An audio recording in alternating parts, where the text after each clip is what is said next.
Oh, sorry, I shocked you. Call to order the regular board meeting of May 21st, 2019. Pledge of Allegiance tonight will be led by the Anchor Bay Junior ROTC. Please rise. Colors. Forward. March.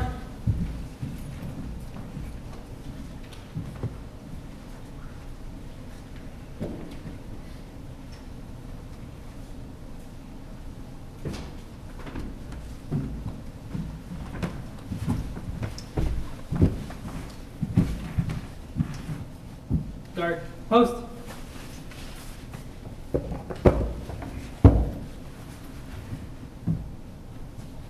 Ready, face.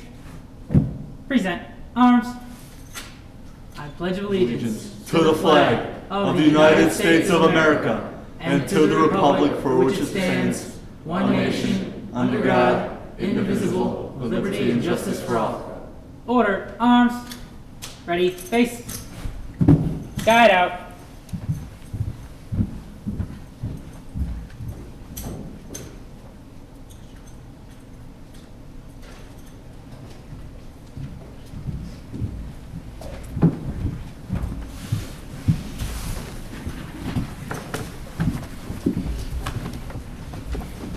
Clerk Bader, please call the roll. Supervisor Acciavatti. Here. Treasurer LaFata. Here. Trustee Anderson. Here. Trustee Joseph. Here. Trustee DeMuynck. Here. Trustee Vosberg. Here. Clerk Berry is here. Item number 4, presentation. I have a quick presentation tonight to the Anchor Bay Junior ROTC. I'd like to thank the Anchor Bay Junior ROTC Color Guard for presenting the American flag at every board meeting for this last season. I know the school year is coming to an end. These amazing young adults have been at all the meetings. I've seen their faces over and over again, and I'm just proud of you doing what you do, and I'm excited to see the seniors and what you become and where you go. I have some certificates I wanted to hand out. I know you guys could come up and grab a photo if you would like. And I also want to recognize and name the graduating seniors: Peter Maddie, Alan Van de Winkle, Jordan, Valerie, Alexander, Zorova, Jacob, Caleb's, and Spencer Fox.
Thank you to the Anchor Bay Junior ROTC.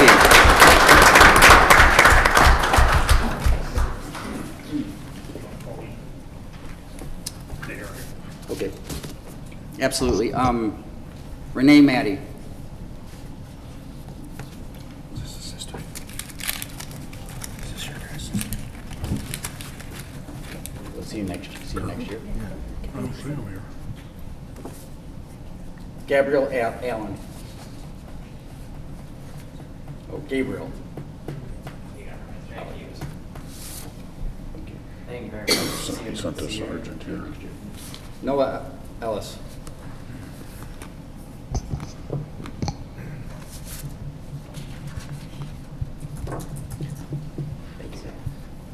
Jonathan Cooley.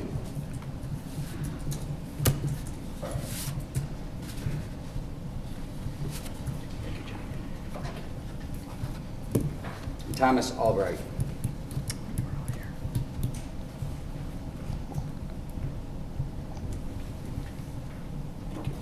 See you next year.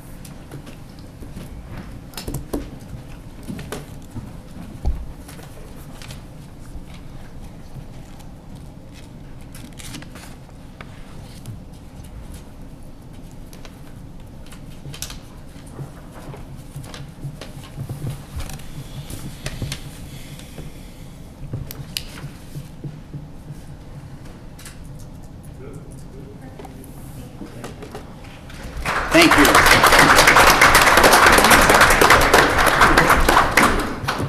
One more presentation by the Director of Public Safety, Mr. Kersten. I'd like the board to, thank you, I'd like the board to recognize Officer Joshua Baker, if you come up here.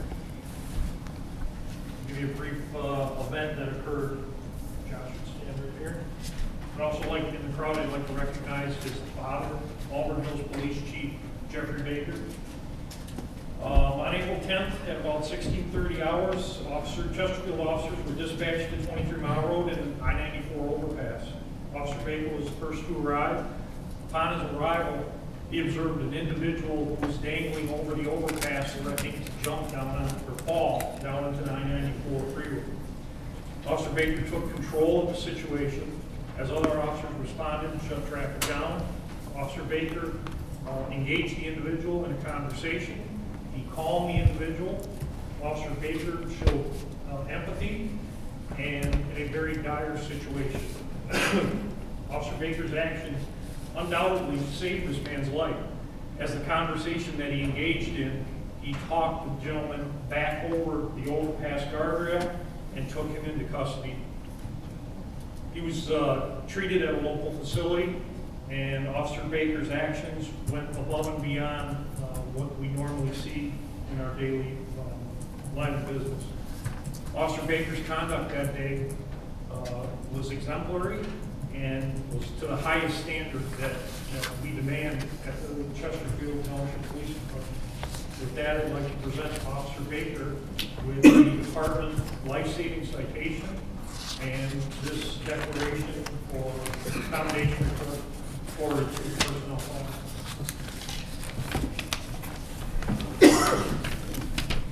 And we will award him the life-saving citation.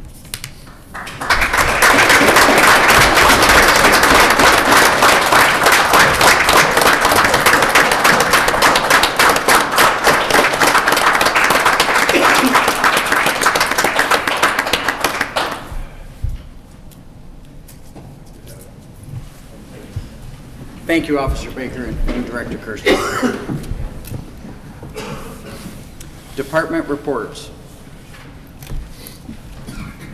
Director Coddington.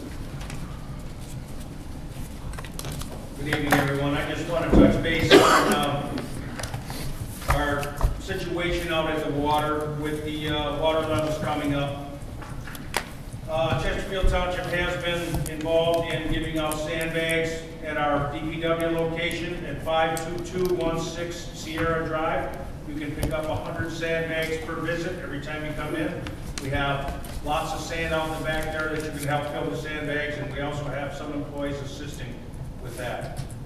Just to give you an update on the status, we've given approximately 22,000 sandbags out and about 850,000 pounds of sand. I do want to emphasize that our neighbors to the north here in St. Clair County, north and east, are urging their residents through their emergency management program to please take action and sandbag to protect your property. They are anticipating the water to come up another 8 to 12 inches before the end of June. I don't feel we're in dire, but I feel that everybody should take the time out to try and protect themselves. The water has been going up and down with the way the wind's blowing. We're going back into Lakeshore advisory tomorrow, I think, up until tomorrow night. So with that, we do have one sewer ball or sewer plug in the intersection of Mann and Jefferson Drive. I took it on my own to put that ball in there because it was making that intersection very dangerous.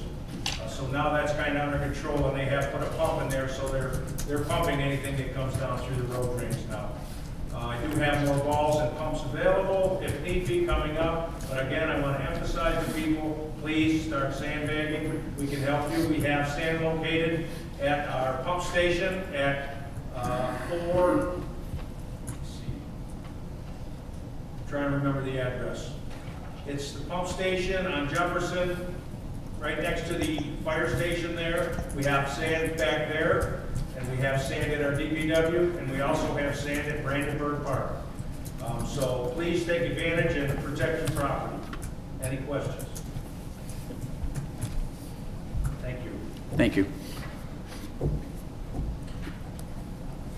For public safety, our open house, the police open house was held this last weekend. We had a record crowd. I want to thank facilities manager and the DPW crews for helping us set up, particularly Josh Sonnenberg and Jared Connington and the DPW staff. Overwhelming event. We also have a snow cone named after me now that we're going to fly out and we'll put a place on flyers next year. And we also achieved a record in the snow cone production, thanks to a specific individual. Fire Department Child Safety Day is scheduled. The flyer is out on our social media pages. June 2nd from 12 to 3. Our fire station renovation plan, the architectural plans are 99.9% complete. We hope to release those to bid this week. And I will present, I would like to begin having discussions on a fire station number 2 on Jefferson solution with the board as soon as we can entertain that option. Thank you very much. Thank you. Good evening, board. I just wanted to mention that back on March 19th, you approved a project for DPW upgrade our SCADA system in Regular Township. That was completed as of last week. So as of right now, we're just kind of running through some quick punch list to get some minor things corrected. But as of right now, that project is complete. As you saw in the email earlier, there was an addendum for the invoices to be paid this evening to avoid it's going to be to avoiding any kind of late fee for the invoices. But that job is complete on Decima's end. The Decima invoice will be today. But that part of the job is complete. Just so you guys know. Any questions for Mr. Johnson? Thank you, Kevin. Good evening, board. I'll be quick and brief. I just have to put a special agenda request in to stop the rain for the next week. We've been struggling our facility-wise with obviously all of our properties. We just want to let the residents know that we're doing our best. Unfortunately, with the rain, as everybody knows all too well, a lot of our fields are still wet. Some of our areas we can't even cut. So just be patient. We'll get through it. We all hope that things will dry out and we'll be able to regain some of our property, get some of our cutting volume. And also, I plan next board meeting to give an update about the project, the fire station project, as well as Brandenburg Park. That's a good news. We worked real hard on that project, that shoreline project. So over the next few weeks, we'll get some positive feedback we're getting from our project partners. They'll want to great solution. Thank you. Thank you. Any further department reports? Item 6 is the consent agenda. All items under the consent agenda are considered routine by the board and will be enacted in one motion. There's no separate discussion of these items. If discussion of any item is required by a board member, it will be removed from the consent agenda. Public comments are accepted on the consent agenda. Tonight's consent include the approval of the minutes of the board meeting of May 7th, approval of the agenda, and approval of the payment of bills. Do I have a motion? Motion to approve the consent agenda is presented. Motion by trustee DeMuynck, Second? support by clerk Berry. Discussion from the public. Motion by trustee DeMuynck, support by clerk Berry. Clerk Berry, please call the roll. Trustee DeMuynck. Aye. Clerk Berry, aye. Trustee Anderson. Aye. Trustee Joseph. Aye. Trustee Vosberg. Aye. Treasurer LaFata. Aye. Supervisor Acciavatti. Aye. Motion prevails. Item 7 is the regular agenda. 7A, approve a request for a transfer of a Class C liquor license for Olive Garden located at 27169 23 Mile Road. I'd like to make a motion to approve the transfer of a Class C liquor license for Olive Garden located at 27169 23 Mile Road, Chesterfield, Michigan 48051. Motion by Clerk Berry. Support by Trustee Vosper. Discussion.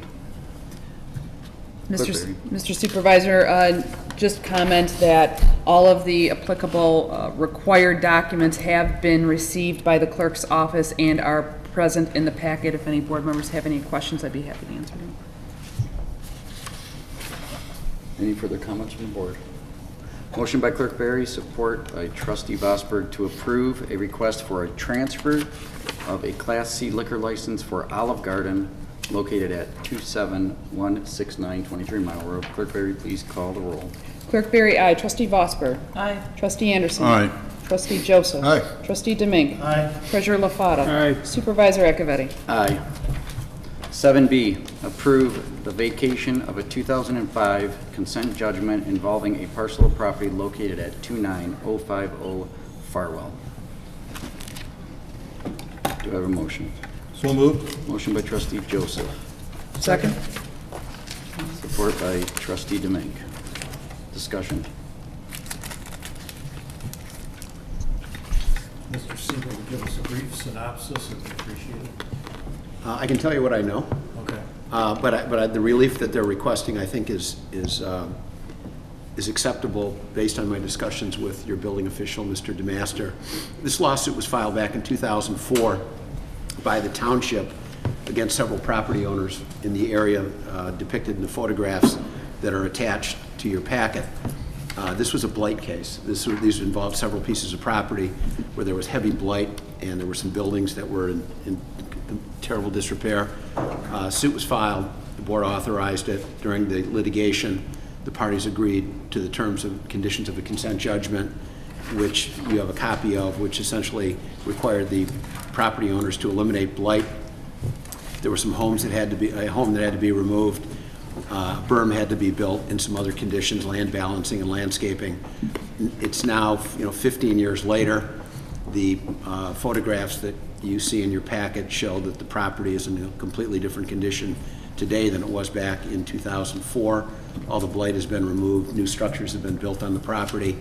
I received a letter from Mr. Misterovich, who's counsel for Joe Tormina, who's one of the property owners on Farwell. Apparently he is in the process of trying to sell his property, but it is encumbered by this consent judgment. And there was a request that was sent to the supervisor to ask for board approval to either modify the consent judgment as to Mr. Tormina's property on Farwell or vacate it entirely. Based on my discussions with Mr. DeMaster and the photographs themselves, rather than do this piecemeal, it would make sense to me to simply vacate the consent judgment in its entirety. There's no longer any blight conditions on any of these properties. And the lawsuit served its purpose. It took the property from a completed, devastated 3 parcels of land to what it is today. So I think the recommendation is to simply vacate the consent judgment.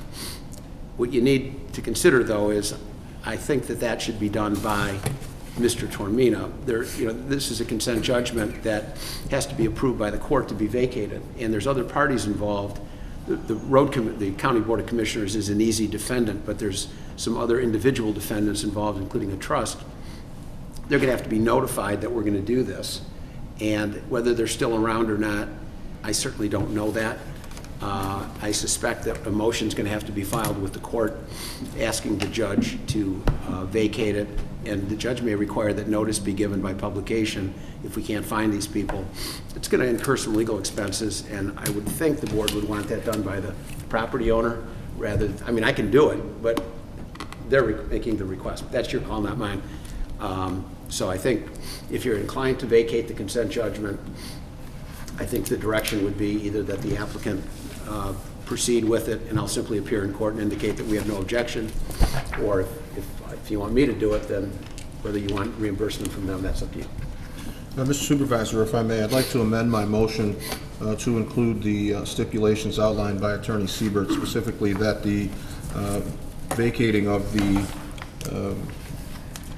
consent judgment is really a township action that requires the the property owner to notify the other parties, and those legal expenses will be incurred by the property owner. So the motion would be simply to vacate the order with the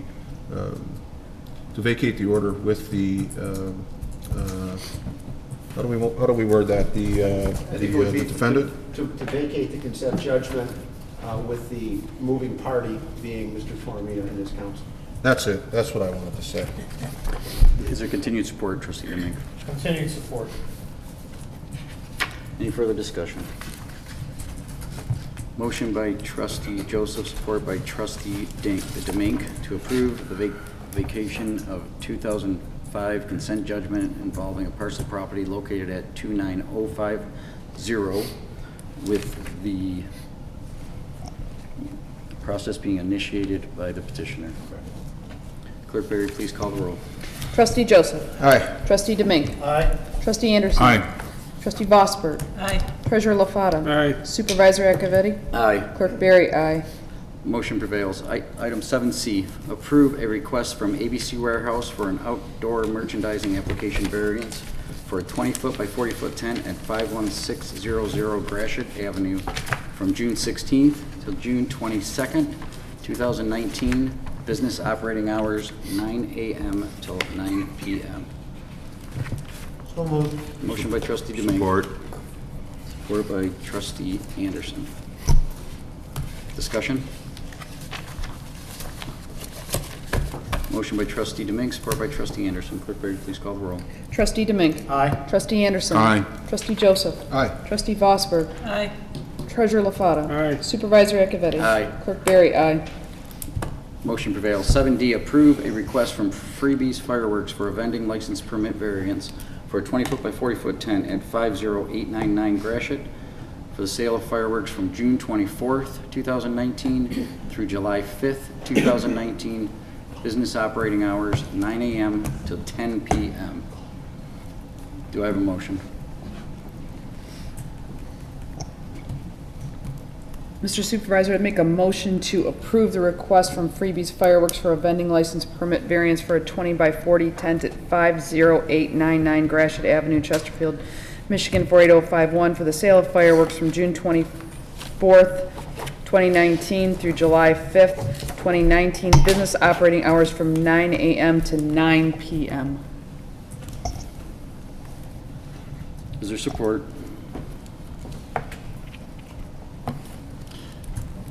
I will support. Motion by Clerk Berry, support by Supervisor Acciavatti. The only difference between the as-written item are the operating hours time from 9 to 9 versus 9 to 10, which has been the standard time, not only in years past, but for the fireworks vending permit that we approved at a subsequent meeting. Discussion.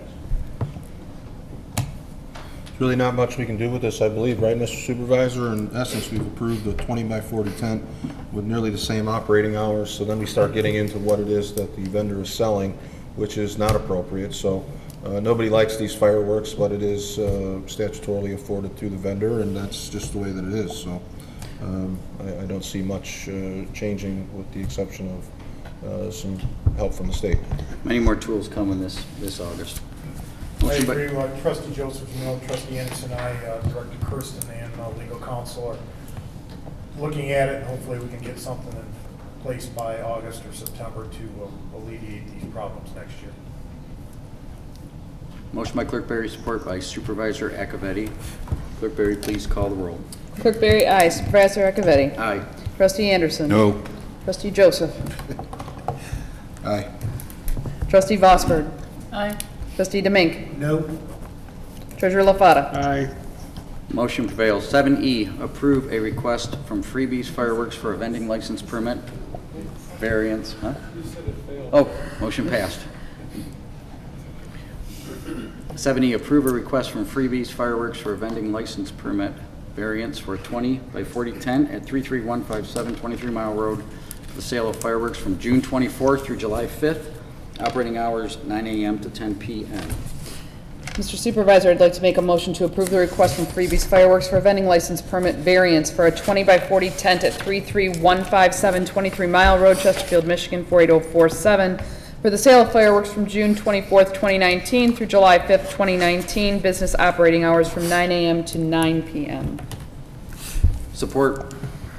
Motion by Clerk Berry, support by Supervisor Acciavatti. This will be the third one that we've taken up this season. One at the last meeting was right by the Meldrum Brothers. The one that was on the last agenda item was near 23 Mile and Gratiot. And this one is in the Premier Lanes area on 23 Mile Road. Motion by Clerk Berry, support by Supervisor Acciavatti. Clerk Berry, please call the roll. Clerk Berry, aye. Supervisor Acciavatti. Aye. Trustee Anderson. No. Trustee Joseph. Aye. Trustee Vosper. Aye. Trustee DeMuynck. No. Treasurer LaFata. Aye. Motion prevails. 7F. Approve the request from the Director of Facilities to purchase and implement eMates work order system software. Director Sonnenberg, I believe, is over by the presenter.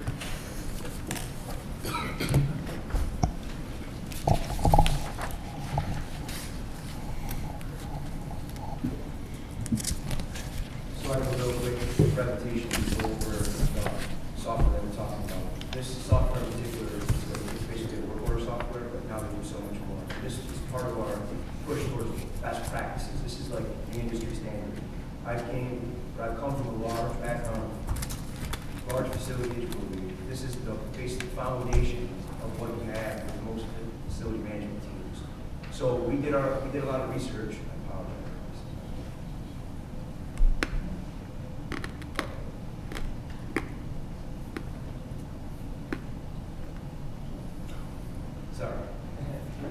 Sorry, I know this is a little bit small, but this is a basic rundown of some of the features that this software provides. And the software now is so robust and basically is the work order software, which we do our daily assigned work orders, we can track those tasks, we can do preventative maintenance, we can track how long the preventative maintenance issues take. It also comes in handy because when we have systems that are being maintained on a regular basis, we can look back and go over our budgets, type in that system, and do a dashboard that shows how many hours were spent in that system, how much work was done, and we can identify hotspots just by going back through the software. It's an essential tool for as much information as we need to process.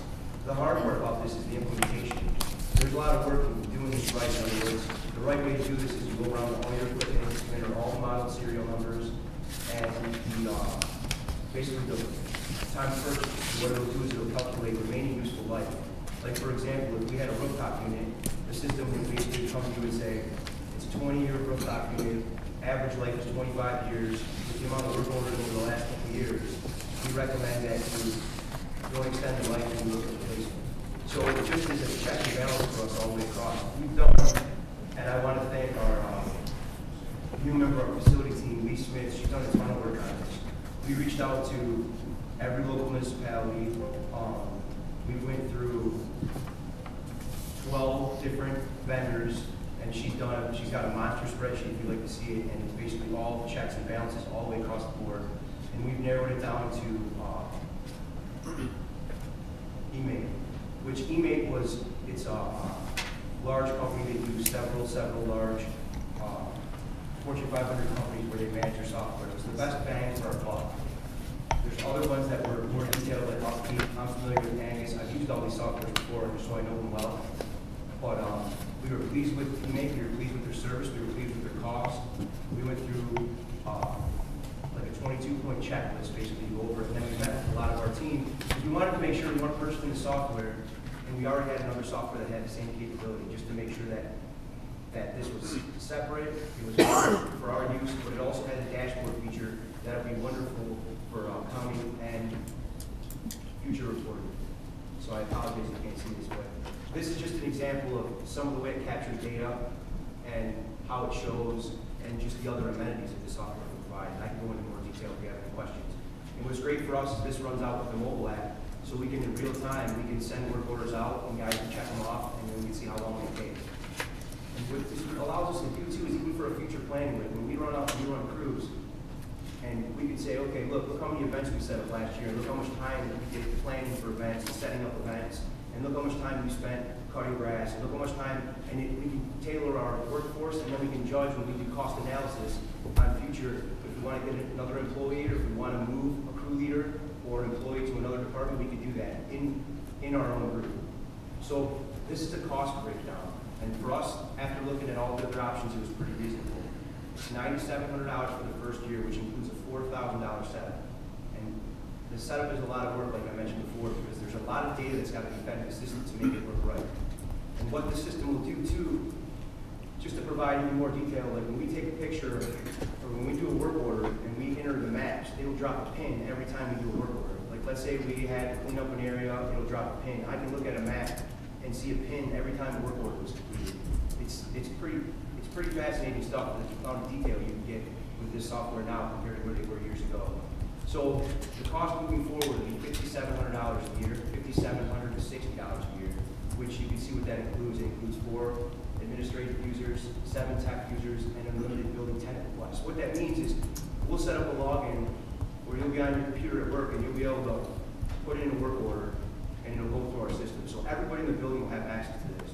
And the problem we have now is, and I've been hesitant to set this up earlier, is I didn't want to set it up and then have to go back and change it in the future. But right now we're working with our senior center has a way of putting in work orders, Parks and Rec has a way of putting in work orders, and this is a great way to bring all those together and have them under one roof essentially. I'll make a motion to approve the request from Director of Facilities to purchase and implement eMates work order system software. Motion by Supervisor Acciavatti, support by Trustee Rosberg. Discussion from the board or questions for Director Songbird. Trustee Anderson. Oh, I'm sorry. I have a question. I was deferring to him to let him go first. I think this is great software, and I've appreciated the way that you've sort of taken on your role. But I'm concerned about one thing, and I was wondering if you could speak to. You can have a great system, and I'm actually interested in where Treasurer LaFata lands on this, because he's an efficiency guy, and you know, going into factories with hundreds of millions of dollars in budget, and you know, this is right in his wheelhouse. You're talking his language. The difficulty I have is the amount of data that needs to go in and the operator utilization. And so how have we trained staff and prepared staff? Because last time I talked to Treasurer LaFata, we still are operating with, you know, receipts from Home Depot and, you know, jobs that you can't match, multiple trips for fittings and different things like that. So I recognize that this obviously puts us in line with better record keeping, and the other piece that I liked is, you know, really every asset that we have should have some kind of barcode and be logged in somewhere, and then periodically we go around. It's what I'm accustomed to. Somebody will come in and, like with the scanner, and take a barcode reading of every piece of equipment I have in my office, from my scanner to my laptop to my iPad. Everything is barcoded, and it all goes in, and you can make projections as you indicate. But you also have to have a climate where the users and the participants in that system are trained. And one of the things, you know, I thought the Director Kersten was pretty generous, was in the coordination of the different departments and putting pins in different work orders and things. I was over preparing for the open house and just trying to see where our my little piece of this, you know, puzzle was the snow cone machine. And I wanted to see where I was going to be positioned. So I check it out, and they have a tent set up for, you know, my snow cone crew. And we do serve some delicious snow cones, so the line was long. And I was concerned because right in front of the tent that we were operating out of, there was a sewer cap, or, you know, drain cap, and it looked like a bomb had been dropped in the middle of the parking lot. So I say, Captain McNair, what are we going to do? Because you can't have kids. This is like the main thing here. DPW is going to bring some stone over. And what we ended up doing, or what you ended up doing, somebody made the decision to literally park one of the township police cars, an unmarked car, over this trip hazard to allow kids to come in and out of the, you know, in and out of the car. But it was a disaster, because as I'm watching all day, serving up, we call it the Chief's Delight, by the way. That's a red and a blue snow cone mixed. The line was long. These kids are like falling and tripping through this. How do we enhance with utilization of this? So, that's a deep dive, but I'll sum it up the best I can. Basically what happened is how we got in the situation by there were no preventative maintenance, not being able to track issues, and when the issues do get fixed, like for example, if I have somebody go out and fix something at a building, and I go back and that problem is persistent, I can go to that person and buy this tracking data and say, hey look, you were the last person that worked on this, and you didn't do this properly. What this does is if you're in our crew, you will check in and check out when you do a work order. In other words, we have guys spread out all over the township, but I think Mr. Rafata knows as well. When you go out to do a job, you will tap in, and it's a simple two-step process with your phone. It's so simple. They have put every effort to make the user interface as simple as possible, because like you said, guys won't use it unless it's easy. We actually had them send us their user interface. We got passwords, and Lee and I spent weeks going through and checking and just making sure it was as simple as possible. Because from our old office where I was at, we took on all kinds of employees. And what I found is just that. If you don't make it easy and simple, guys won't use it. But what it does do on the other side of that, it rewards the guys that do a lot of work. In other words, if you got two guys in an office and one guy's punching out work orders, it's like at the end of the week he looks at it, he's like, look at all the stuff I did. Where sometimes some of those guys are carrying other people. This you kind of look at, it levels the playing. Because you can see in real time who's doing what and why. And what it does is it captures that data, because I know from working here, the short time I've been here, there's a lot of stuff going on. We run around like crazy. And sometimes you don't do a good job capturing that data. And what we'll do in the future is we'll be able to provide a monthly report of exactly what we did and why. That's usually an industry standard for us. I should supply a report to the board, hey, this is what's going on and this is why. There are a lot of deep-seated issues here that we're not going to fix overnight. But if we put systems in place to get in front of some of those issues, we're going to have less issues in the future. And this is one of those ways to do it. And I can tell you this, that I have no problem. I'm confident that we will use this software if you'd like. I plan on coming back in a year from now, and we can go over the data, what we've done, where we're going. And what's great about it is, at some of our other organizations, we can capture by the end of the year how many work orders did we do. Because a lot of the stuff that we do goes unnoticed. You could probably process 40 work orders today that no one would realize. But when you're able to quantify that with data, and I know Treasurer Rafata appreciates data, it's going to tell a better story of exactly what we do and how we do it. And it also helps us tailor the workforce to meet those needs. I think people would be surprised, like the events we support, the little things we do, and it also goes, it's fundamentally good business practice on our end. And you're right, that falls on me, the responsibility to use that software properly, and I plan on doing it because that's my background. If you can't operate this simple software, then you're going to have a problem working in our group.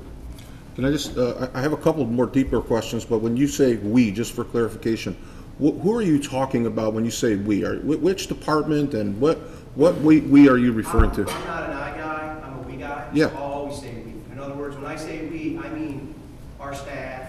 Who is that? Because I'll be honest with you. We add a lot of staff here. I don't even know who reports to you. So the core guys that work at facilities. But what this does too is, on the other end of it, we can shoot these work orders out to our vendors. So our vendors. tell me about DPW. Does this incorporate Mr. Coddington's department as well? Is that a we?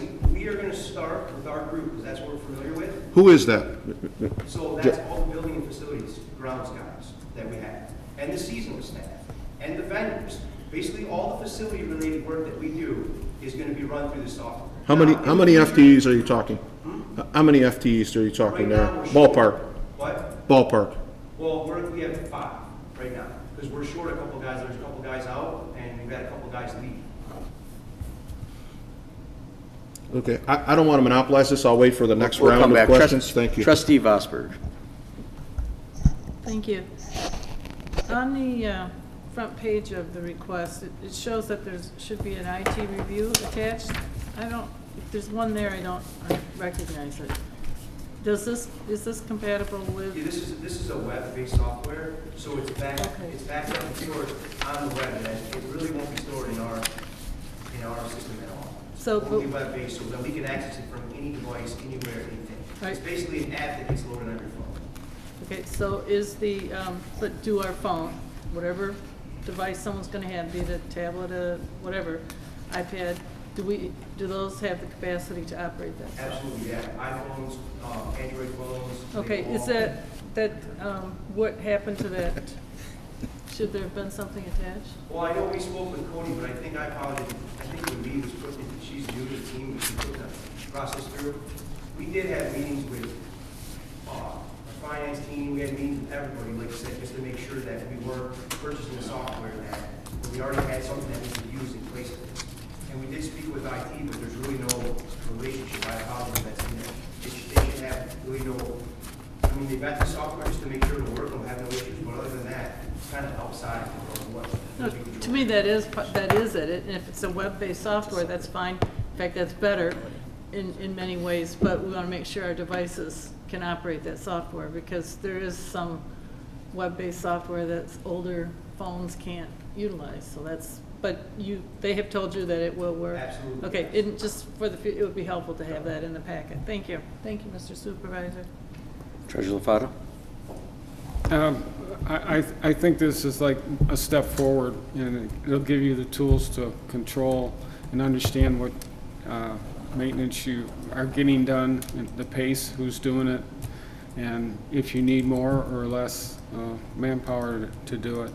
The only thing I would like to see happen upon approval is I'd like to see the minutes reflect the dollar amounts for the package we're purchasing and the annual fees, because the requirements for accounts payable is a copy of the board approval for everything that's over $3,000. So it hasn't been written in the minutes lately that any of the dollar amounts for board approval. So I'd like the minutes to reflect that, please. I will amend my motion to approve the request from the Director of Facilities to purchase and implement eMate's work order system in the amount of $9,760 for year one, which includes $4,000 implementation fee. And Trustee Vosberg, you were the continued support. One quick comment from me. I wholeheartedly support this. This has been a discussion that the director and I have had almost since he walked in the door just about 2 years ago. And an issue that we've done we have not done a lot of capital improvements or maintenance to our facilities for many, many years, dating back maybe till 2000 and before. So what you're looking at is assets, our 64 buildings and structures and parking lots, all of which you have different HVAC systems, different electrical systems and boilers. Those are a lot of buildings that the township owns, and the lack of basic maintenance for that period of time, it really put us in a hole, not only for some of our structures, but some of our real properties. Trustee Joseph, you mentioned a parking lot. We've got more parking lots in town, just township-owned parking lots that need replacement now. That makes it financially infeasible to do them all. So hence, the PASER study that we implemented or approved several meetings back will allow us to figure out, with the limited resources we have, which spots we can fix.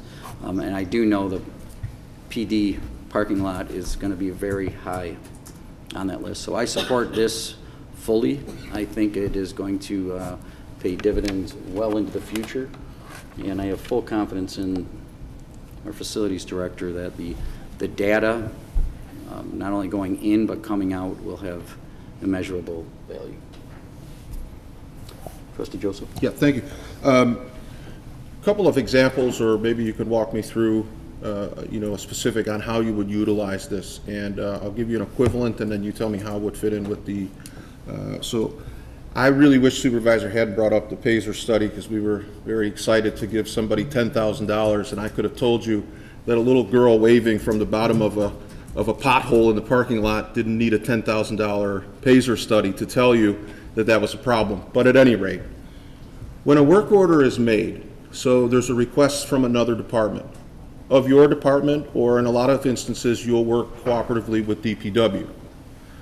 work order is requested.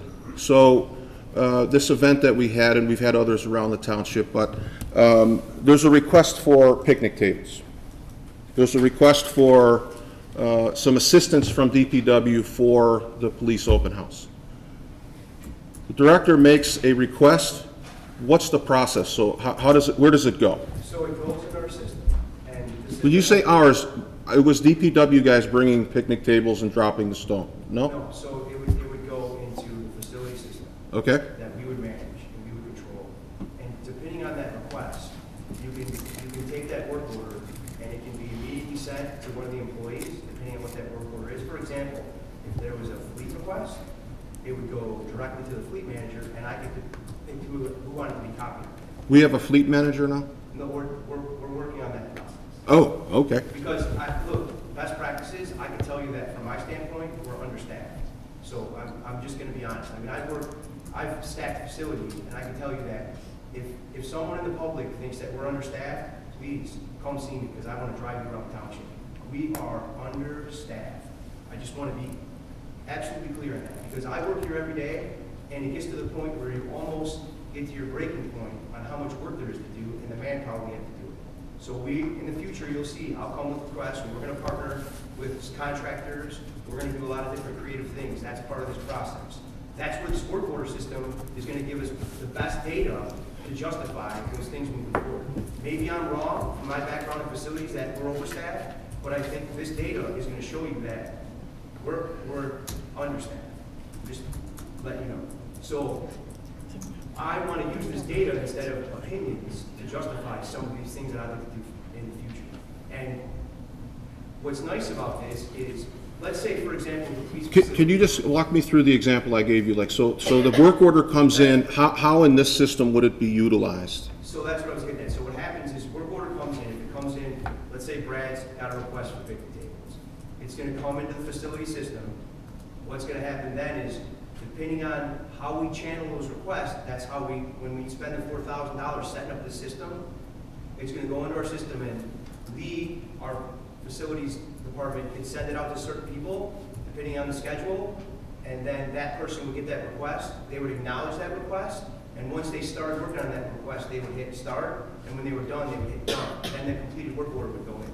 But that's one layer. The other layer is, like, for example, it would look at what you did last year, and it would show you, hey, these are the things you asked for last year. Are we going to use that same checklist?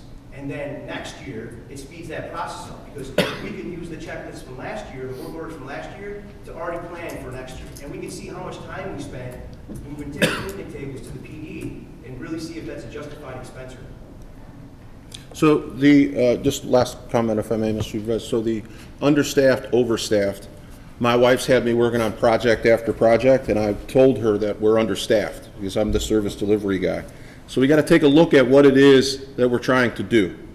So if you're understaffed and you have a project that you're working on, and say you get called in to build these ridiculous barns in the middle of the to store election boxes, that's going to shut down your operation. It may seem like you're understaffed. It may just be that your directives are not appropriate. See, that you should be utilizing your staff and the resources for projects that are more appropriate. So this, I don't know that this will help you there, because it has to come from what you're being directed to do. And I know that you have me at organization and accountability. I know that's not a word that you shy away from, but we get into these situations where resident at our last board meeting comes in and there's a major breakdown. I start sending some emails, and by the time I get to the board meeting, we're throwing a parade for great work that we've done. I like this system because I like the idea of creating a work order. It's assigned to a particular individual to deliver, and then if it's not, we have a mechanism for tracking it, if I understand. So whether it is picnic tables, whatever, if it's a work order is generated, it goes into the system. There's now a mechanism for accountability, and people can account. And another example is, let's use Pollard Park, for example. You'd be surprised at how many requests we get to line fields, field operation, various things, and those requests change sometimes, and sometimes they're added on. Like, for example, we had a tournament this past weekend. It's a tournament that we typically don't do. I've learned from that tournament that we had last weekend that we could have did a lot of things different. Now, that work order system next year, we have that tournament. When that tournament pops up, we'll say, okay, look, we should have brought more trash cans, we should have did a lot of things. Because then what happens is instead of working through the planning phase, now we're sending guys out on Sunday to dump a bunch of trash that we should have just dropped more cans off on Friday and dealt with it on Monday on straight time. Will this system help alleviate some of that? Because I've talked to Amanda, way back in Parks and Rec, when we have T-ballers, knee high in grass, and then the field is cut the day after the games. Are we able to? So this is a great example. So what happens with this is that comes with your pre-planning checklist. I'm excited to show you once we get this thing up and running, really the amount of data that's in. Everything, like for example, even our Parks and Rec, our playground inspections, there will be a detailed checklist that someone has to go through every year and fill out those things, just like the ball fields. We tend to show up right before an event and do what we can because we're spread so thin. I think you're going to find that when I say we're understaffed, that as many things that we're doing running around, we're not the most efficient because we're running around instead of focusing on one thing. No, I've seen that move, yeah. But it plays from both sides, understaffed and inefficient. We got to bring those things together, and that's how we're going to do this. So I'm just asking for the opportunity to prove to you that there's value in the software. The board approves this. When are you operational with the system? Well, I would like to get it, it's going to take us, I would have to say realistically, a couple of months to do it right. But I'd like to take some time. I'm going to take a day or at least a morning off. I'm going to come in and schedule some time with you, and I want to see how this works. So can you just make a note? The board approves this tonight. Can you make a note? Just send me an email or a text when you're operational. I'd like to come and sit with you and go through this. Fantastic. And I can tell you too, even for my last organization, we got national awards on how many work orders we processed. No, I can see. I know your work. I'm familiar with this process, and I think it's a best practice foundation to what we need, and it helps both the employees and the management justify what's happening where. It's more organized. When you go into our system, and I can hand you a pile of work orders for the week, and you know exactly what you're doing as an employee, yeah, it goes both ways. I appreciate it. Thank you. Treasurer LaFatta.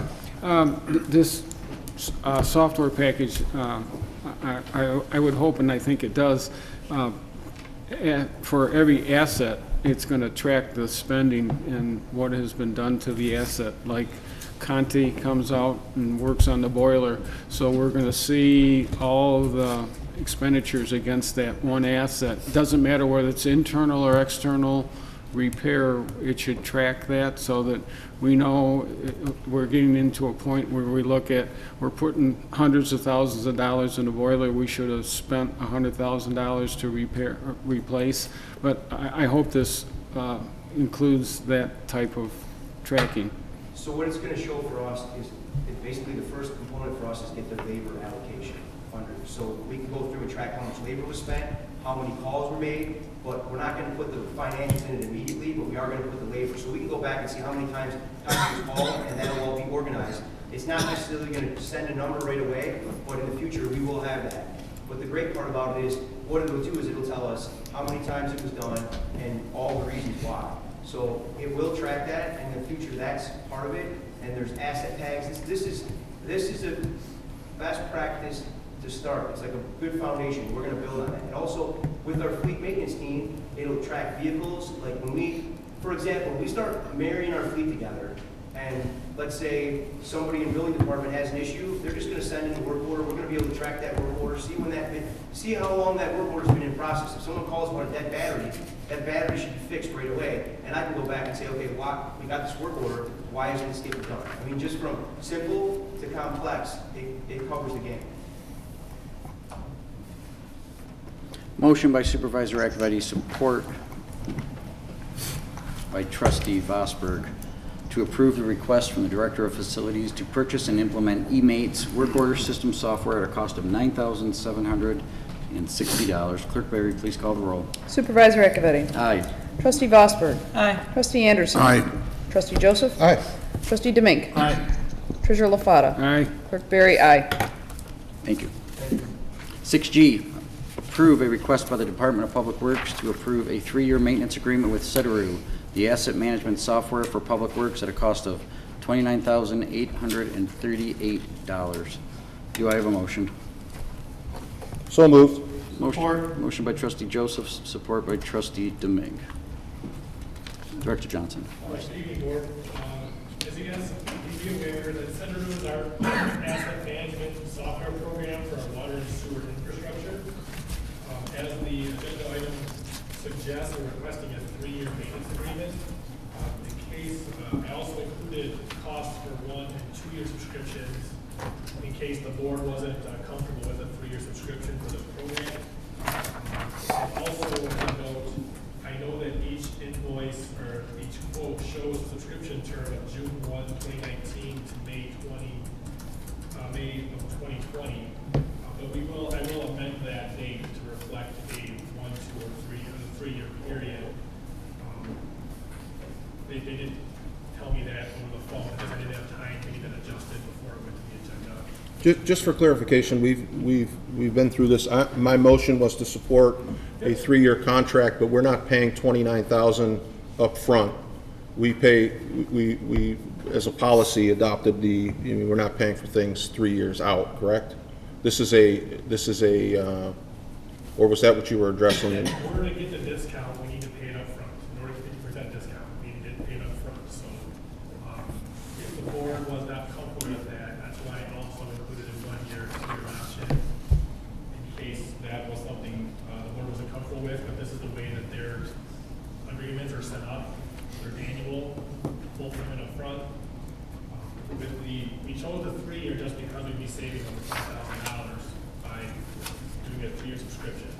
What if you're not satisfied with the subscription in year 1? Not comfortable. Yeah, what if you're not satisfied? You're out for 2 years and you've already paid for it. Right. I mean, I'm sure I can discuss that with them and have a communication with them to figure that out. How long have we had this covered? We've had it for 2 years. Sorry, Dave, for cutting in. Have you been satisfied with it for 2 years? Yes. So, It's up to you, Dave. You made the motion. yeah, no, I'd like to withdraw my support. I'll let somebody else support it if they're comfortable with a 3-year. I'm not, and I was under the impression that, we purchase a lot of, contracts, multiple year contracts, but we pay the tops that I thought we were going was a year. And you're saying that this vendor is saying, no, we don't offer that as at this rate. There's an increased rate associated with yearly payments. You got a 3-year if you pay up front in year 1. Like, so you make one payment, $29,000, that's a 3-year contract. Correct. If you want it yearly, there's an increased, I'd like to withdraw my motion and then let somebody else support that. I'll make a motion to clear the floor. Thank you. Of all motions. Support. All those in favor, signify by saying aye. Aye. Opposed? We're back to a clean slate. Thank you. Approve a request by the Department of Public Works to approve a 3-year maintenance agreement with Citation, the asset management software for public works, at a total cost of $29,838. Do I have a motion? I will make a motion to approve as stated. Motion by Supervisor Acciavatti. Second. Support by Clerk Baker. Discussion. And Assistant Director Johnson, you already gave the rundown. Maybe you could jump into some of the specifics of what this asset management software does for our various underground utilities. Yeah, absolutely. So what the point of this software is, the first year we had it, we dealt with strictly sewer, because that was a part of the SLOG grant program that you guys are aware of. Basically what it does is it allows us to track segments of sanitary sewer line or manhole that we want to repair them or fix them. We're able to do our work orders through this system. So we can create a work order through the system, we can hand it off to our guys in the field, they can maintain it, we can access the site, take pictures, update the status of the manhole, and what condition it's in, and adjust it as we go. The same thing goes with the water. As we have a water break or a water issue, we can log on to the system, we can track how many water breaks we have in certain areas. It keeps track of all of the total acts on our GIS, so we keep track of all the water main breaks, water issues, and we also can set work orders out in that request for either service leak or valve exercising, hydrant flushing. It can do something as simple as if we're flushing a hydrant, a guy goes in there saying he flushed it, but the hydrant will go from like green to red, so we know it was flushed, and then we can make sure we hit every single hydrant that needs to be winterized in the winter. So it goes through all that process. We also have a soft program that allows us to, if we had a water break somewhere, we could click on the spot and it would tell us which valve to shut off, to isolate the water break in a very efficient manner to lessen the water loss. And if a valve, for example, wasn't holding, we could click on that valve, and then the system will proceed to tell us what other valves need to shut down to isolate it further because that valve isn't holding. So it's a really complex algorithm, but it's really helpful in the field to help us mitigate on water loss in the future. Thank you. Any further questions from the board? No, so basically, if you do have a break, it shows you how to loop the water so to have continued service to an area rather than shut down an entire area if you have to. Is that my correct understanding? Well, the goal would be is if we had a water break in front of the MJR Theater, it would tell us to shut off valve A, B, and C to isolate that break so we can slow it down and repair it faster, as opposed to us having to potentially, if there's a valve that's not holding that we can't find, it'll help us a little bit faster so we can fix it and get it back up and running if they do get turned on. Okay, all right, thank you, sir. Trustee Joseph. Yeah, just for the record, I'm not challenging anything to do with the value of the service. So I'm satisfied that you've done the homework on this and you believe that this is a purchase that is invaluable. If your position changes in 6 months, so to use your analogy, in front of the theater, and then you go to the software, it tells you shut down this valve, as you rely on that, and it's not proper, and you shut it down, and you realize that there was a system problem, you don't have an ability to go back and do anything with this contract except eat the loss. You have no leverage in your future potential dissatisfaction. You've worked with this vendor for 2 years, and you want to double the contract for a 15% carrot. And I just don't think that's it has not been the path that the board has taken, and I think our attorney has advised us in the past. You do surrender certain leverage if you're dissatisfied with the product, and I just don't think that we're in the position to just take a flyer on a company that we worked with for a couple of years. It's the funding mechanism. It's not the value of what you've brought forward. So, Thank you. Any further comments from the board? Treasurer LaFata. Originally, when the source system Sutteroo came out, there was supposed to, we kind of mentioned there was supposed to be like a return on investment. We used to have, and probably still do, we used to have sewer and water trucks circumventing the township looking at certain times to see if there was any leakage and sewer issues and everything else. And I was to the understanding back then when we implemented it for the sewer portion of it, that it was going to cut down the necessity of having somebody just continuously driving around the township looking to see if there's any sewer or water issues. I don't know if that's happened, but back then, my understanding is once we made the commitment to buy the equipment and the investment in the SAW grant, we were pretty much committed to having a service to maintain this every year. I mean, that was a noted, that was one of my notes I put down, that our operational costs were going to be increased because we had to maintain the system. And there was supposedly going to be an opportunity where we could, minimize our circumventing of the township looking for, breaches in sewer lines and leaky water pipes. So I don't know if that's still the intent, but it should be. And this cost to maintain it every year should be recognized as a fact that we should, if we're taking opportunity to install it, it should work properly, and like I said, it should give us some kind of a return on investment. And Trustee Joseph, we're kind of stuck with this thing. The only difference between a 1 year and a 3 year right now, to me, would be the cost of money, which at 15%, we're ahead of what the bank rates are right now. So I'm not sure. We're kind of stuck. Whether we're satisfied or not, we've got the equipment, and it has to be maintained. So whether it winds up being a 1 year or a 3 year, I think that ship sailed. Any further comments on the board? Motion by Supervisor Acciavatti, support by Clerk Barry, to approve the request by Public Works to approve a 3-year maintenance agreement with Citaru, the asset management software for Public Works, at a cost of $29,838.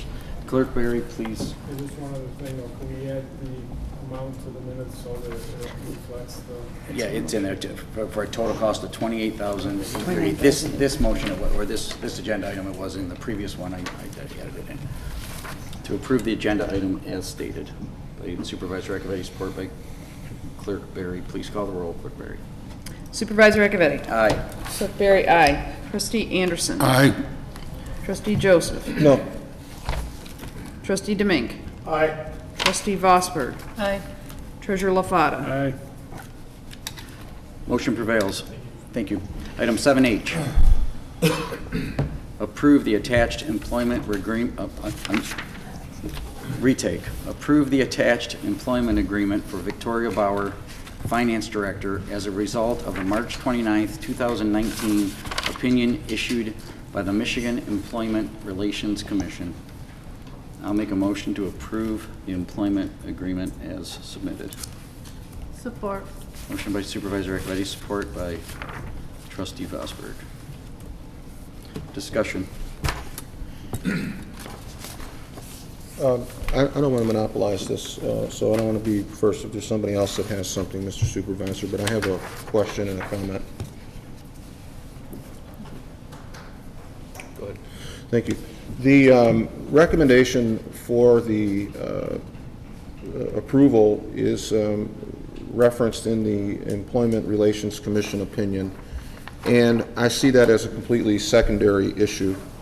And I don't know how deep to get into this, and I don't want to, violate anybody's, anything in terms of closed session, open sessions, but we're really, I thought, asked to approve a contract with an employee. How we got here is secondary, or are we okay to talk about it in open session? If it's part of your motion as relates to the Employment Relations Commission, I'm just, I don't want to step anywhere I shouldn't.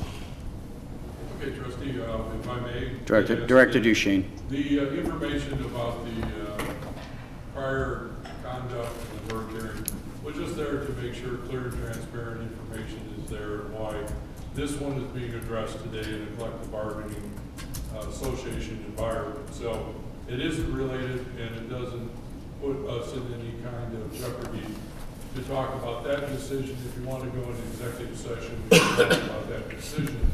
But the action before the board tonight is the ratification of the employment agreement, notwithstanding any other provisions of the prior decision that was reached. Could you tee this up a bit, just in terms of the, you started to talk how we got here in terms of why it is that we're ratifying a contract. I don't want to misstate it, but we in essence, we have an employee who was a union employee.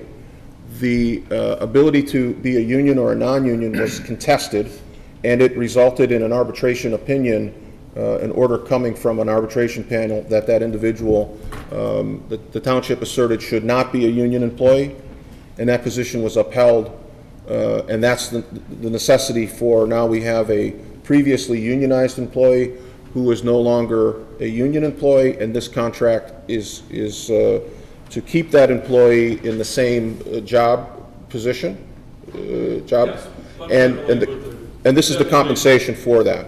That's correct. And the benefit terms of employment, like our other independent appointed executives, same contract concept, same process. If not, we'd not have a standing to pay that individual nor provide benefits without some type of legal arrangement with that employee.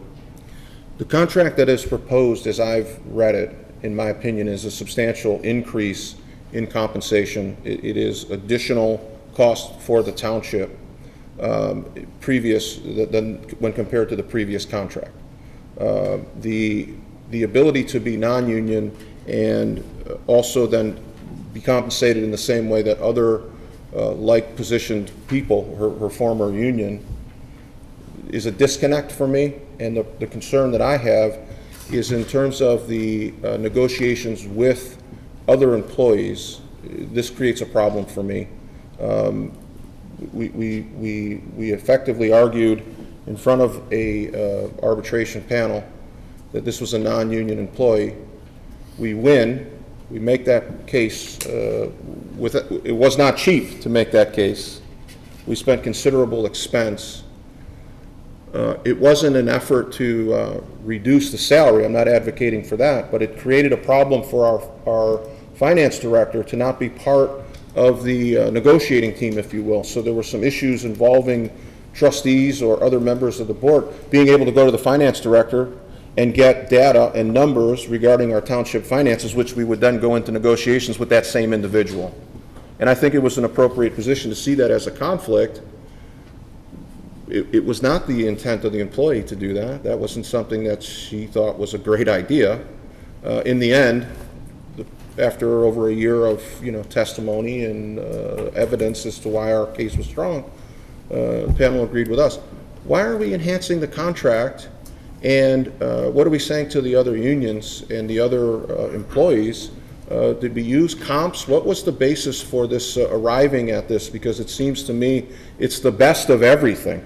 It's exactly what the union contract provided, with some additional securities put in there in recognition of the fact that she's leaving the union. And I think it's too much. I just think it's too much, and I think it's a problem positioning us with negotiations with other negotiating units. For my comments, the compensation and salary was derived from what the employee was earning with overtime compensation prior to it. It's a little less than that, total compensation of base salary plus overtime.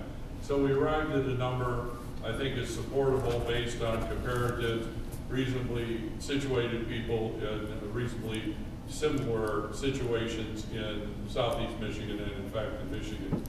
The rest of the benefits are basically modeled after the management group because, as you said, there was no intent to make this just a less expensive position or direction. It was direction of the board to clarify whether this is executive. Now, what does executive mean? That's a nice term, but what it means is at will. So I would say, for one, if any other unionized employee wishes to become at will, I'm sure the board will let me work for a long time to come up with individual contracts that allow termination at will without this kind of just cause in a collective bargaining group. The rest of the benefits haven't increased from what the employee had. So again, this was not a reflection on performance. It was a reflection on collective bargaining status and the role of a true executive. So the position has been classified by DeMuynck after their review of the petition and a subsequent trial in hearings. It's called a trial, it's a hearing. But the result is it's executive, not subject to be represented by a collective bargaining association. And therefore, the will of the board is to retain the person and set the terms of compensation and employment by an individual contract, similar to the total now, which would be 4 or 5 of us that are in that situation. Any further, I'm going to move on and then we'll come back to you. Any further comments from the board? You're back up? Thank you. The at-will status is then sweetened with a 1-year severance package. Yep. And then Sweden, maybe not Trustee Joseph, but it is consideration. The history of this township, I don't know of one employee who's an at-will that has just been. It just doesn't have. That's not been the history. But there are other things in here in terms of the compensation where you're assuming certain overtime hours, but then you're also you also have comp time, and there's a whole host of things here that seem to be either we make a decision of negotiating with a finance director, and then you go out and you say what would the market bear for a finance director, and we're not doing that. We're taking the finance director as it was. We're giving all the benefits associated with the union, and then we're saying now that you're not union, we're going to throw in all these additional things for compensation. At-will employment now has a dollar amount attached to it. That's a year severance. So I just think that the overall contract, I'm not sure what we were trying to accomplish if at the end of this very expensive process, we bring in an employee, we give them more money, more compensation, we have at will, and then we don't see any impact on the ability to negotiate with other units. I'm real worried about that, Mr. Duchesne. We spent an awful lot of money negotiating contracts, and we had unions that came forward.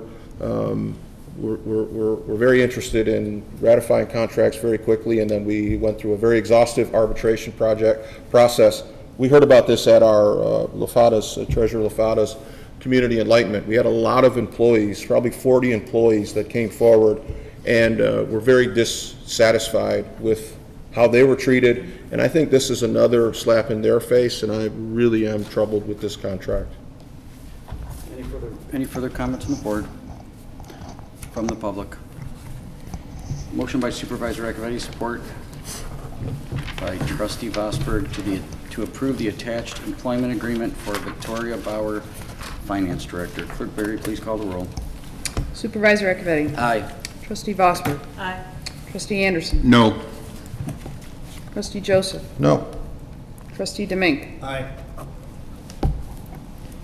Treasurer Lafada. Aye.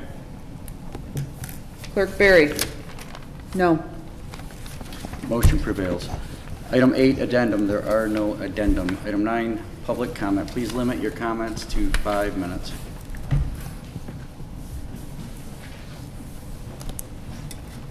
Let's bring it up to the board. Trustee Joseph.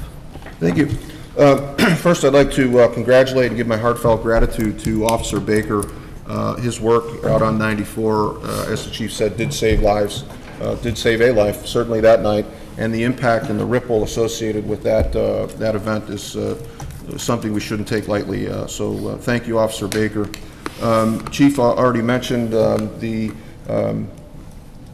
fire department's child safety event is June 2nd. I was very encouraged to see Chief Miller at the police open house, very supportive, and I like the integration of goodwill, if you will, between our police and fire. A lot of support there between the departments, and I'd like to see them have just as successful open house as the police department enjoyed this past weekend. As the chief indicated, we had somewhere between 3,500 and 4,000 attendees.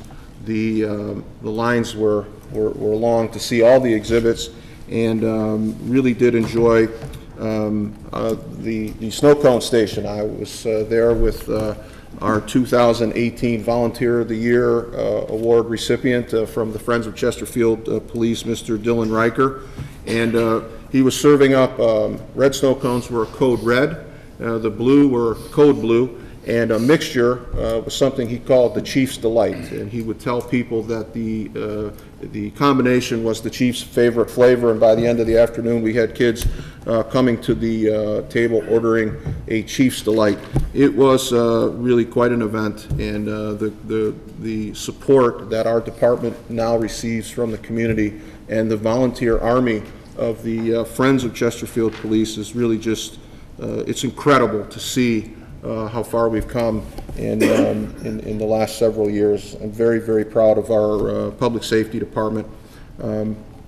And I'm also grateful to the chief for all the different things that you're involved with. Director Kersten is also our administrative chair of our cannabis committee. And we had another meeting last night. We're really tasked at this point with trying to bring as much information and gather as much information to provide the board with a recommendation about where the direction of cannabis as it relates to our township. We'll save the full report for later, and I don't speak for the entirety of the board, but I wanted to share something that was very interesting with a presenter that the Director Kersten brought in last night. It was a presentation that I had not heard before, and this particular individual's area of expertise had to do with medical marijuana. And, you know, there's a lot of eye rolling when you see people who, by all accounts, look to be marijuana users that have found a medical diagnosis that supports their continued use of marijuana. I'll try to put it that way, diplomatically as I can. Then there are some cases where it really is irrefutable that the oils associated with the plant are able to be, strains are created, the plants are created with strains that produce an oil without the THC. And this individual last night was presenting about his facility and his ideas that had to do with the use of marijuana for pediatric neurology problems. And specifically, he talked about the development of a plant that has been used and tested in Children's Hospital and Mott's in Ann Arbor, and it is a strain of plant that has a very high level of oil, a very low level of THC, and some of the testimonials that were presented had to do with one case in particular that stood out to me was a young person who has a very severe seizure disorder, and seizures that would be estimated at roughly 40 seizures per day, and with the use of this oil was able to take those seizures down to 1 per month. And so there's a lot of documentation being gathered, and it certainly was a very interesting presentation, and I am very thankful to the Cannabis Committee because this is something I probably wouldn't have come to know on my own. And so we are getting inundated with opportunities to hear new ideas about what medical marijuana and recreational marijuana, and it's important to go into this with an open mind. I will say this is big money. This is very, very, very big money. And there are individuals who are involved in the marijuana business who are not necessarily, it's a nice byproduct that maybe a seizure disorder is cured, but really the interest is strictly a dollar return on investment. And there is a lot of dollars to be made in the marijuana business. And I just wanted to throw out to my fellow committee members, I did receive some calls from individuals who typically starts with, can you meet me for lunch? And I'd like to tell you about my facility or my product. I'm not taking any of those meetings. It's not because I don't want to be informed. I just think that there's an opportunity for individuals, as many as you want to come to the whole board, to come to the whole Cannabis Committee. And I've also been asked if I am throwing any fundraisers. Will I be having any fundraisers because individuals would like to support my campaign? And while I appreciate support from all places, my work on the Cannabis Committee will mirror the work that I do when I'm campaigning. I will not take campaign contributions from anybody that has a contract with the township. It is certainly legal in terms of campaign finance requirements. You're certainly willing or able to take those. I'm not willing.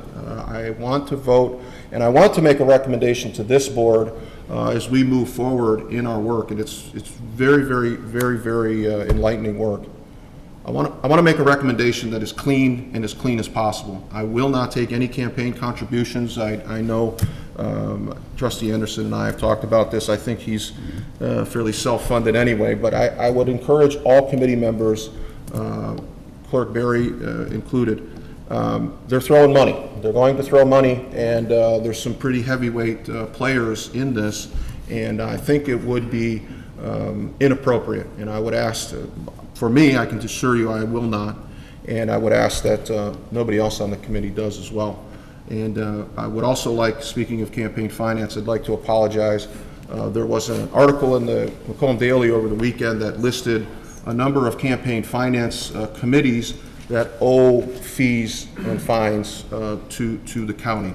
Although my name was not in the paper, I am on that list, and I was down in the clerk's office today. The policy is if you miss a filing deadline, you are fined, at least in my case, I don't know for all, but in my case, you are fined $25 a day until you update the clerk's office with your report. I made a mistake in that my campaign for year in, year out had exactly $3 in the balance, and I had filed for a waiver. If your campaign account does not generate over $1,000, in essence, you can request a waiver from the clerk's office, and that relieves you of your reporting obligation. I screwed it up. There's no other way to say it. I screwed it up by about 5 days, and there was a $125 fine attached to my campaign finance account. I'm very sorry for that. It was clearly an oversight, and I was not trying to take my $3 and move it to the Caymans and hide assets. It really was just an oversight. I'm not a full-time politician. This is not what I do, and I don't have a treasurer. I'm it, and I made a mistake, and it was an oversight. I did correct it, and I appreciate the phone calls and emails. I got some text messages. Hey, Joseph, you're on this list. You got $125. You got to square that up, and I apologize. So the last thing I wanted to say, with regard to some of the things that we had in front of us tonight, I appreciated the facilities director never shies away from questions, always comes to the podium prepared to take questions. There's never any personalizing of an inquiry about an agenda item, and I think that's the way that it should be. I appreciated Josh since he came to this township. He's a very effective, action-driven individual, and he likes data, and I like data. What I don't like is we spend a lot of money on equipment and data and best practice, and we talk all about the all about how it enhances. It can and it should, but the implementation is where we see the benefit. Simply buying new equipment, paying for studies that, in my opinion, are not necessary, should not result in an attack on someone's integrity. It is just simply pointing out that you don't need to spend $10,000 when a little kid is standing in a chuck hole up to their chin. It's time to replace that parking lot. And if you have several of them, maybe you measure it with how deep the little kid is submerged in the chuck hole. I don't know, but I don't think you need 10,000. And we have a tendency to justify the expenses, the growing of government, with these very dynamic shows about best practice. And while it's true, you have to have leadership at the top that utilizes the tools in an appropriate way.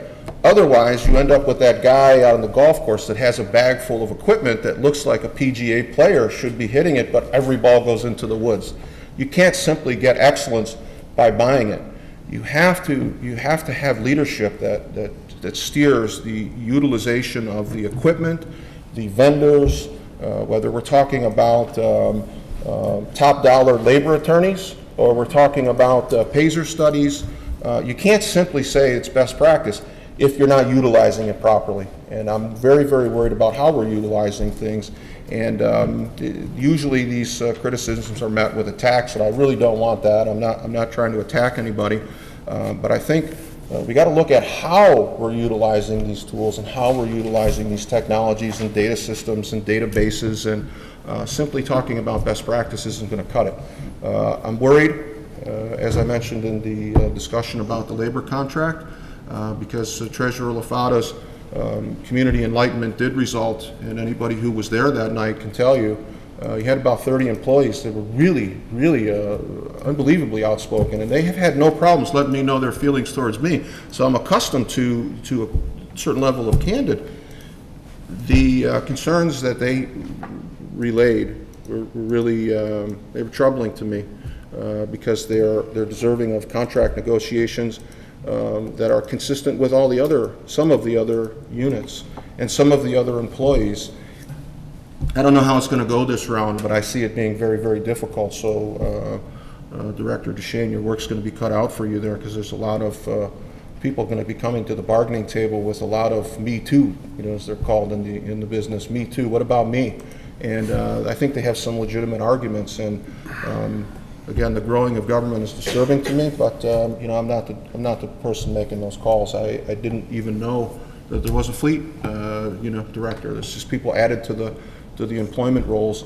I don't know how we pay for all these things, and I understand from the state of the township that we're going to proposing a reduction in the special assessment district. So very, very lofty things, and simply calling it best practice probably won't cut it. I think you're going to have to demonstrate the service and how it's enhanced residents' lives. So a lot of issues. The most positive for me since the last board meeting was the open house and the growing of really good, effective police work. So again, congratulations, Chief, on another successful open house, and thank you.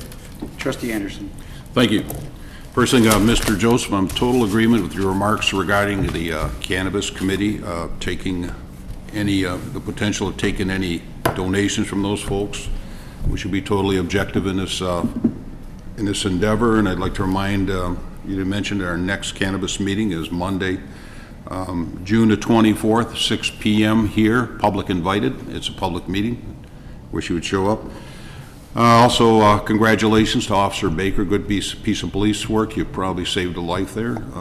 Continued success to the seniors and upperclassmen of the Anchor Bay Junior Air Force ROTC who have posted the colors at the commencement of these meetings throughout the year. Thank you, ladies and gentlemen. And finally, the Historical Memorial Society, the Historical Memorial Society of Detroit, it's been in existence for nearly a century. Among its missions is funding, or whatever it is, historical properties of historical natures. At our May 14th Historical Society meeting of Chesterfield, Miss Judy Anders of that society presented the Chesterfield Historical Society with a check for $1,000 towards repairs of the steeple on the school. So I'd like to thank that entity and that person for that on behalf of our township and our historical society. I just got in Sunday from Richmond, Virginia, so I missed some of the activities. I apologize, Chief. I know I mentioned it. Tried to get back for an afternoon, but I couldn't make it. And with that, thank you. Thank you, Trustee Bosberg. Thank you. I too would like to again commend Officer Baker for the wonderful work he did. I was just listening to it, very emotional listening to that young man had the skill set to talk to the person, saving his life. I would like to also, as I'm the representative from the board to SEMCOG, Southeast Michigan Council of Governments, and I was at a meeting this morning, and one of the presenters talked about clean behavior in the form of our water, the water that we drink is also and that we use for health reasons in our house, goes out into through the septic cleanup, and then it goes back into the waterway. And it's recycling water all the time. So there's a program called One Water. It's One Water, the same water that we use and get dirty, we again drink again after it's been processed. There is a survey that SEMCOG would like residents to take, anyone that uses the water. And we can find that survey on our township website. If you go to chesterfieldtwp.org, click on Community, and then click on SEMCOG, the first item is One Water Survey. And if you click on that One Water Survey, it takes about 5 minutes to answer some questions. And it's more of a survey just to what do you know? And it's not like a right or wrong, it's just what do you know? And I'll give you a hint to some of the questions. There's a card that was given out to us, and there's only 3 allowable things that should be flushed down our toilet. It's what we used to call number 1, number 2, and the toilet tissue are the only 3 things that should be flushed down the toilet. You'll need to know that information when you take that survey. Thank you, Mr. Supervisor. Trustee DeMuynck. Thank you, Mr. Supervisor. We'll start some announcements from Parks and Recs. Come join us Friday evenings, fun during our Stay and Play Lego Party on May 31st from 6 to 8 p.m. Bring your favorite Lego set to play while we watch the Lego Movie 2. Kids ages 4 and up are welcome to share their love of Legos in a fun group setting with other Lego fans. A themed snack is included in the cost, and parents are welcome to stay and play with their kids. Cost is $5, residents $7.09. Sign up online at parkschesterfieldtownship.org. Registration for the summer season of baseball is here. Select leagues are available for 5 to 13-year-olds. Registration is now taking place through June 1st for T-ball, boys pitching machine, girls pitching machine, minors, majors, and girls fast pitch softball. Contact Parks and Rec at 949-0400, extension 4 for league specifics. We also have a very special guest joining us for our Sundays and Sunshine Social on Saturday, June 1st. Paws from the Detroit Tigers will be joining our guests from 1 to 2 p.m. to take photos with friends. Come join our celebration, complete with ice cream sundaes and plenty of fun. Check out what Chesterfield Township Parks and Rec has to offer and participate in our survey. Ride a train with Stan the fireman as your conductor. Check out the canine unit. Explore exotic reptiles from 1 to 2 p.m. Next, I'd also like to offer my congratulations to Officer Baker. Job well done, sir. Thank you for what you do for our community. Congratulations to Director Kersten and his team for a great open house. I was able to stop by for a while on Saturday and saw the large turnout.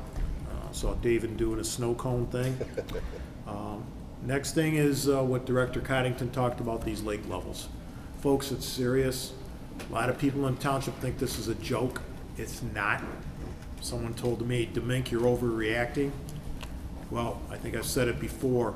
I'm a lifelong resident, and in 47 years, I have sandbagged one piece of property, and this is the third time. Sunday's storm was an exact of what can occur in these lake levels if they go up. We've been told by the Corps they could exceed more by the end of July, but it's not just the lake levels.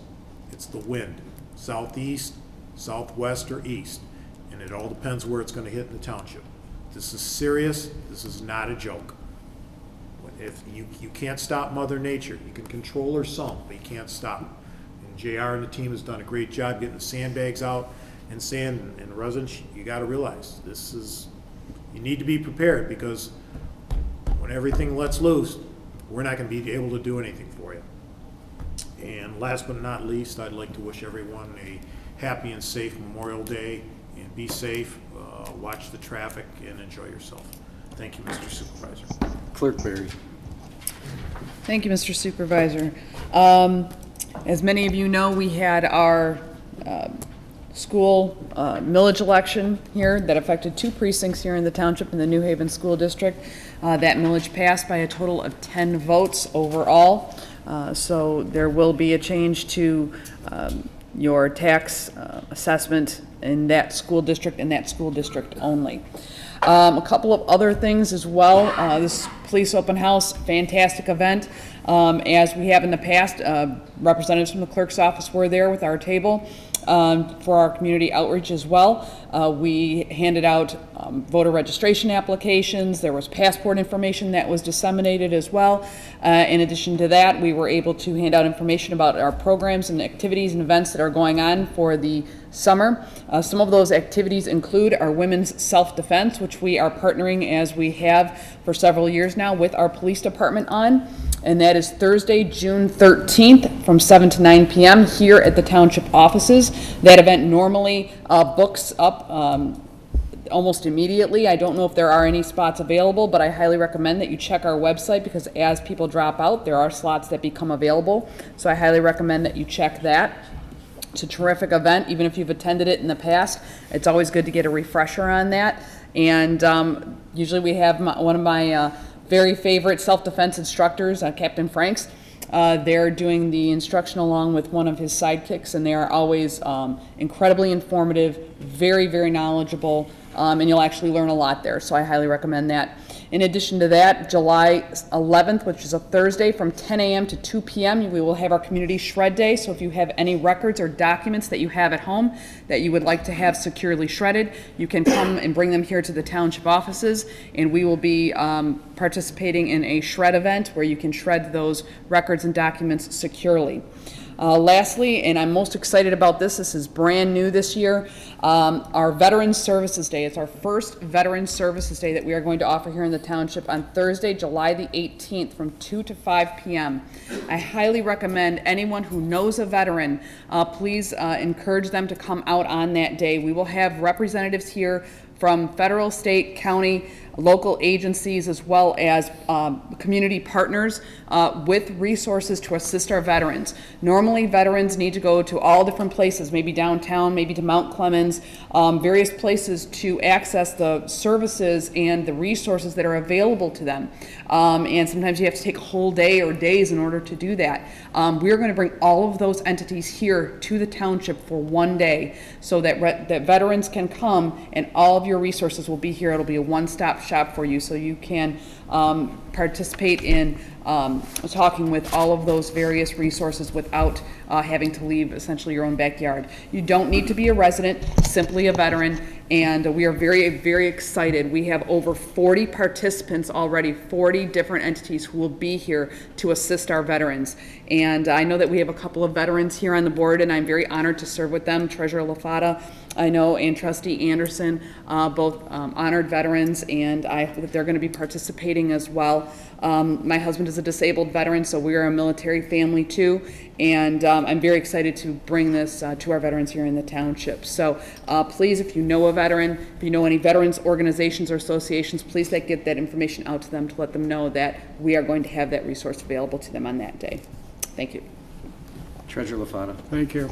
It was brought to my attention on Monday, and again by Trustee Joseph again tonight, that Chesterfield Township was mentioned by the local news media in Anchor Bay Voice and Macomb Daily, 2 different articles. I'll choose to comment on the article that I think will make Chesterfield Township proud.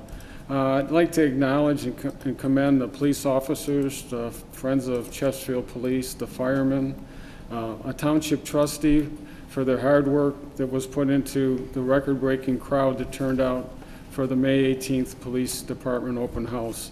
There was everything from a boat, helicopters, fire trucks, police vehicles, a giant tow truck that the kids love blowing the horn on, shaking hands with the canine cops, Charger and Viper, to watching Trustee Joseph dish out hundreds of snow cones and the clerk's department passing out community enrichment sticky notes. Every year, the police department open house gets bigger and better. My thanks to all that made it possible. Thank you. Thank you. I did hold 2 State of the Townships, one last Thursday and another one on Friday a.m. at this building. In pretty short time, you will be able to see a video of that State of the Township that was held here at the Township to watch and to see all of the exciting things that are happening. Yes, we are investing in a lot of facilities and assets and replacements. You're going to see a lot going on, whether it's Weber Paddle Park, the bridge right now.